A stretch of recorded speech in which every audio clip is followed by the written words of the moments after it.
Hello, public relations students. I hope this email finds you all well. And being that you are all seniors, I also wanted to say that I'm sorry to hear that the end of your senior year has been kind of dismantled.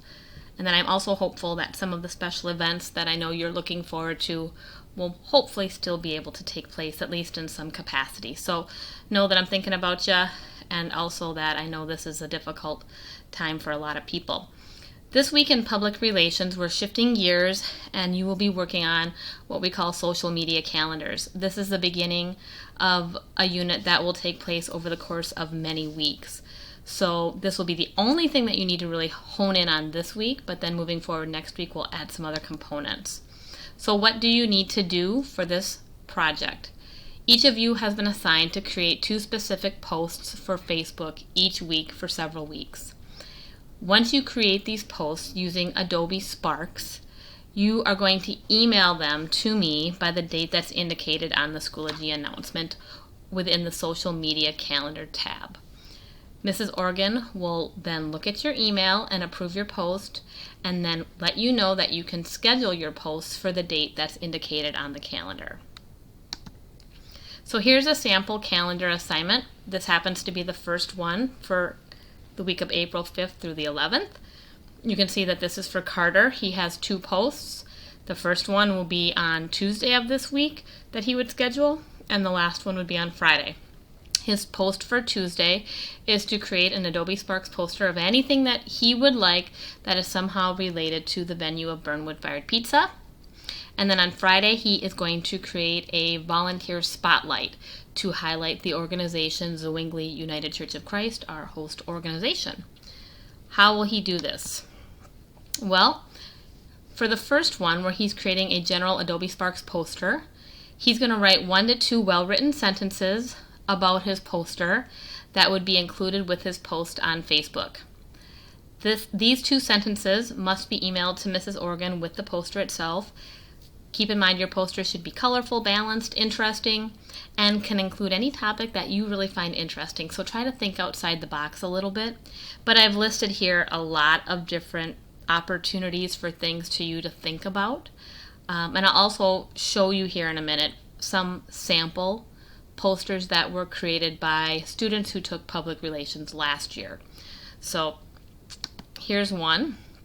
Here's a sample poster that went out advertising the classic car Cruise In, which is on June 19th. Cruise in on car or bike and receive priority parking and a chance to win a free pizza. And then you'll see on the left-hand side here, this is the sentences that were written above the post on Facebook. We hope you'll cruise on in June 19th when we host our classic car and bike cruisin'. Guests can vote for their favorite vehicle. The winner gets a free pizza. So there's one example highlighting a special event. Here's another one that came out last year. This one was a band post for the band JT and the Gunslingers. This was posted just like a day before they came, so this wouldn't be something you would necessarily post right now in April, but a few weeks from now when you're creating posts for June, this would make sense. They wrote, "Look who's back this Wednesday. JT and the Gunslingers will be bringing their original country tunes to burn for all to enjoy. Join us." Again, I'd like you to think outside the box. This was a nice post last year that generated a lot of traction on Facebook. This was designed to encourage people to host a special event at Burn. You can see in the left-hand margin that they listed a lot of different kinds of special events that might be held there. And then they wrote just a few sentences above it. Have a special event coming up? Need a venue? ? Consider having your event at Burn. So just something very basic, but just to make them think about something they might want to do if it were to work for them.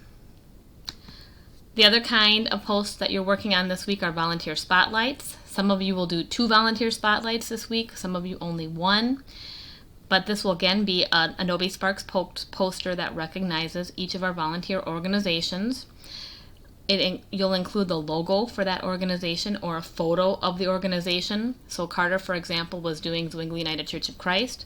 He could pull off their Burn Church logo from the Facebook feed for Zwingli, or you could ask me for it, or you could use a picture of the church. And then if you have any questions about the organization, you could ask me as well, but most of the time you can go to their websites and just pull off a sentence or two and thank them in your post for volunteering at Bern. Once you've created, again, your poster and written those couple sentences, you'll email that to me by the due date on your Schoology announcement page, and then I'll email you back with any suggestions for change. And if you don't need to change anything, or after you've changed some things, you'll post them to Facebook by the date indicated on your social media calendar. So again, we're starting it this week. You will continue with these type of posts for several weeks coming up. But if you have any questions at any point, as always, send me an email, and I look forward to seeing what you create. And again, I hope all is well. I'll be in touch.